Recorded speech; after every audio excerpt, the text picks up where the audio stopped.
దేవుడు మనిషిని మట్టితోనే ఎందుకు తయారు చేశాడో మీకు తెలుసా? భగవంతుడు ఈ ప్రపంచంలో పర్వతాలు, నదులు, చెట్లు, అన్ని రకాల పక్షులు, జంతువులను సృష్టించిన తరువాతే చివరిగా అందరికంటే తెలివైన మనిషిని తడిమట్టితో తయారు చేసి దానికి ప్రాణం పోస్తాడు.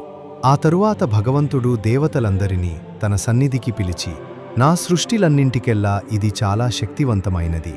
ఈ ప్రపంచంలో దీనికంటే గొప్పది, అందమైనది మరేదీ లేదు అని చెప్పి మనిషిని చూపిస్తాడు. దేవతలందరూ ఆశ్చర్యపోతారు.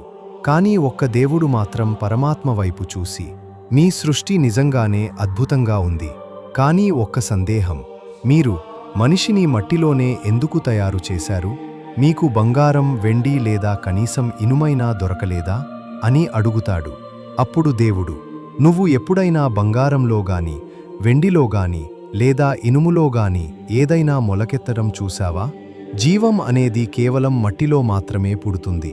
విత్తనాలు మొలకెత్తాలన్నా, చెట్లు పెరిగి పువ్వులు వికసించాలి అన్నా అది మట్టిలోనే సాధ్యం. అందుకే జీవం ఉన్న మనిషిని మట్టితో తయారు చేశాను. చివరికి అతను కలిసిపోయేది కూడా ఈ మట్టిలోనే అని చాలా గొప్పగా వివరిస్తాడు. ఫ్రెండ్స్, మీరు శివభక్తులైతే ఓం నమః శివాయ అని కామెంట్ చేయండి.